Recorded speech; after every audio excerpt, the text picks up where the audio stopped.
जो हमारी पूर्वांचल से यानी वाराणसी, प्रयागराज, फिर नीचे आते हैं सतना, रेवा होते हुए कटनी, जबलपुर, फिर खंडवा, जलगांव, भुसावल और नीचे मनमाड और मुंबई। ये जो एक्सिस है, ये जो कॉरिडोर है, ये कॉरिडोर एक बहुत ही इंपॉर्टेंट कॉरिडोर है रेलवे का।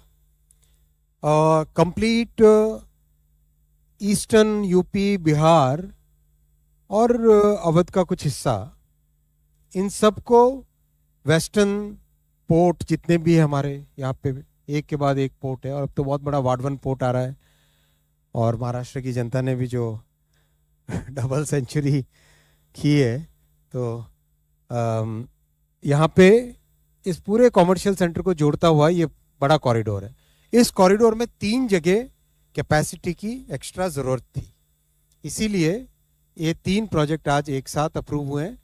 तो मैं तीनों प्रोजेक्ट पे एक एक करके आऊँगा। सबसे पहला प्रोजेक्ट है मनमाड से जलगांव 4th लाइन। ये है 160 किलोमीटर्स की। ये इधर से मुंबई है, JNPT, डोलवी, रोहा, वाडवन, मुंबई, ये सारे के सारे इधर से आते हैं। यहाँ से मनमाड, और मनमाड से ऊपर फिर भुसावल, जलगांव होते हुए भुसावल। ये कॉरिडोर बहुत इंपॉर्टेंट कॉरिडोर है। इसमें 4th लाइन आज अप्रूव हुई है। 160 किलोमीटर का ये रूट है। 2773 करोड़ रुपए का इसमें इन्वेस्टमेंट आएगा। 8 करोड़ लीटर डीजल साल का बचेगा इस प्रोजेक्ट के कंप्लीट होने से। अगर ये इतना ही कार्गो रोड्स पे जाता तो 8 करोड़ लीटर साल का डीजल एक्स्ट्रा जलता। बहुत ही हाई डेंसिटी कॉरिडोर है, क्योंकि भुसावल वो पॉइंट है जहां से मुंबई से कोलकाता वाला रूट भी आता है। तो यानी मुंबई कोलकाता और मुंबई से वाराणसी, ये दोनों के दोनों रूट इस प्रोजेक्ट से डिकंजेस्ट हो जाएंगे और यहाँ कैपेसिटी बढ़ेगी, नई गाड़ियाँ चलाई जा सकती है, कंटेनर्स जल्दी तेजी से मूव होंगे। तो ओवरऑल और बहुत ये बड़ा किसानों का बड़ा गढ़ है।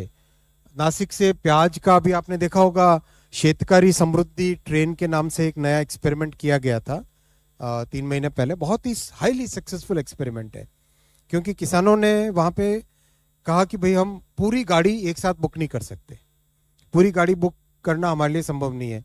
कोई 1 क्विंटल सामान रखना चाहता है, कोई 2 क्विंटल प्याज देना चाहता है, कोई 10 क्विंटल का कोई बुकिंग करना चाहता है। तो उसमें किसानों के लिए एकदम फ्लेक्सिबल मेथड बनाया गया।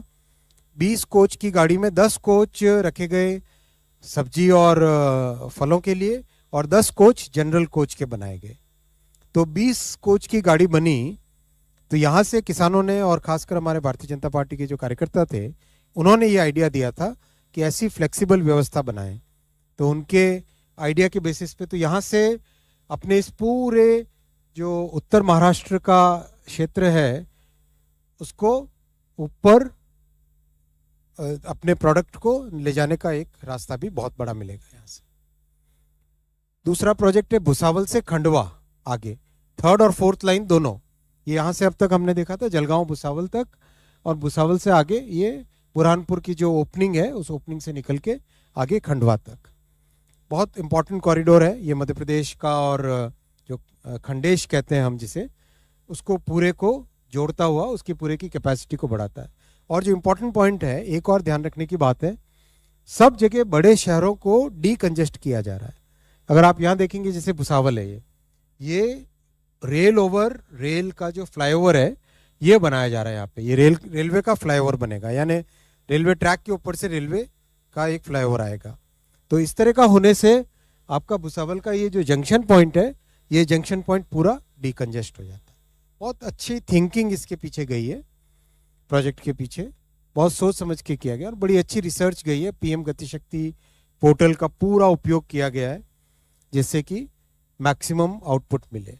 फिर इसी प्रोजेक्ट में आगे जाते हैं तो हम अपने हम आए यहाँ से नीचे भुसावल से सतना, सतना से आगे मानिकपुर, मानिकपुर से प्रयागराज वाला जो सेक्शन है, ये बघेलखंड क्षेत्र है मध्य प्रदेश का, इसको ऊपर पूर्वांचल से जोड़ने वाला ये लाइन 3rd लाइन बनेगी 84 किलोमीटर्स की।